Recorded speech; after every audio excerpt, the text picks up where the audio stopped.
And one of the things that I wanted to share, Larry, is we're talking about outstanding players, outstanding performances, and maybe touch on a few names that, no matter how good they are, they get left at the back of the conversation. You and I could probably sit around talking about the 49ers defense, the defensive line, and Bosa and Drake Jackson and Hargrave and Fred Warner and Dre Greenlaw. And we might have left the best player on the team out of the conversation. Dude, Talanoa Hufanga. Dude, Talanoa Hufanga is right there on that one line with the best safeties in football, with Jamal Adams and Derwin James and Micah Fitzpatrick. Minka. This guy is special. He's special, and he's got that trait, Larry, built into him that all the great defensive players of my lifetime have built into them, and that is simply, boy, they're always around the ball. There's something to be said about the player defensively who's always around the ball. The ball's always finding them. They're always finding the ball. They're just always around the play, the pile, the ball, the tackle, the catch, the receive, the play in the backfield. Like, this guy is in my TV frame all freaking afternoon. And that's Talanoa Hufanga, who had a 5-tackle. That would be incredible. Yeah. He had a 5-tackle, 1 sack, and 1 attempted lateral, which was my second favorite play of the game. Look, when you're going off on a football field and you're looking good, feeling good, playing good, that's when your mind says, I'm going to try this shit. And Talanoa Hufanga did something that will never be recommended to do again in any film study session Kyle Shanahan or Steve Wilkes ever puts in front of him. But football players try to make football plays, and he tried to be downfield running an option pitch back.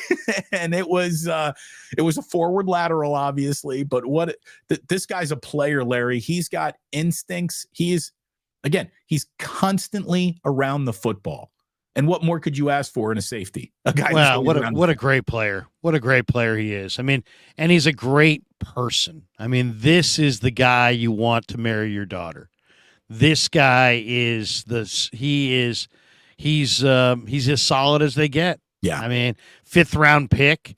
And once again, proof that throw out your measurables, throw out your workout numbers, and watch the film.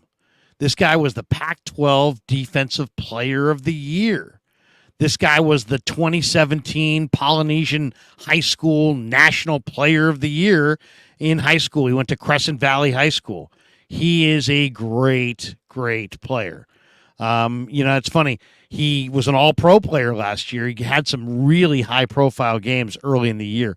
Go back and look at what he did last year against the Bears at Soldier. He was awesome in that game.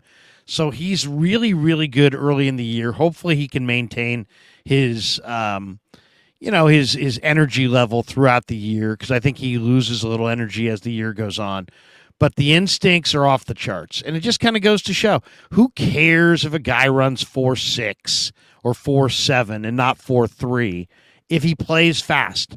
In these instinctive positions in the middle of the field, if you're fast and you have bad instincts, you're just further away from the play. If you have good instincts, you're always flowing towards the football, and that's him. He flows to the football. He plays with leverage. He plays with intellect. He's always on balance. He fell off some tackles and some sacks late in the year, but he is a big-time hitter. And what I love about him is that he's on time, right? He shows up when you're going to have a heavy rush up front, or if you're going to send a 5-man pressure or a 6-man pressure. If you're going to have a big-time defense, your back end has to be tied together. So your safety's got to arrive at the receiver right as the ball's coming out, and that's what this guy does. It's uncanny. So his timing in the run game, his tackling ability, Hufanga's special. He really is a special player. Yet, Larry? Did Steve Wilkes dial up a blitz yesterday? I don't remember a blitz. I'm sure he did at one point in time. He did, but it was he got it done almost most of the day with his front four, but they did send some extra pressure. They played base and they dominated the Pittsburgh Steelers. You don't say the words physically dominated the Pittsburgh Steelers often. Not even when the Steelers are down. Not even when they're having a bad year. I know. No, this guy, he hits hard, but he's got great instincts. He's just a very, very special player. He really is.